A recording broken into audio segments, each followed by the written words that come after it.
কোরআন থেকে প্রেসক্রিপশন না নিলে সমাজ সুন্দর হবে না।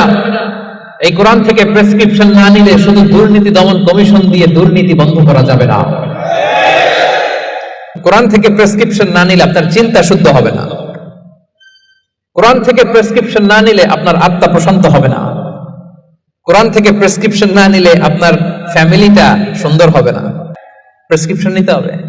সমাজটারে সাজাতে চান, রাষ্ট্রটারে সংস্কার করতে চান, মেরামত করতে চান, তাহলে প্রেসক্রিপশন নিতে হবে একটা গাইডবুক থেকে। গাইডবুকটার নাম কোরআন। কোরআন থেকে আপনি দূরে থাকলে আপনি বুঝতে পারবেন কোনটা শুদ্ধ কোনটা অশুদ্ধ, কোনটা সত্য কোনটা মিথ্যা, আপনি বুঝতে পারবেন না।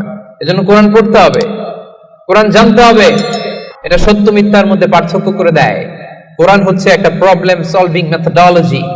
সব সমস্যার সমাধান আল্লাহ তাআলা এই কোরআনের ভেতরে দিয়ে দিয়েছেন। এটা গাইডবুক, এটা প্রেসক্রিপশন।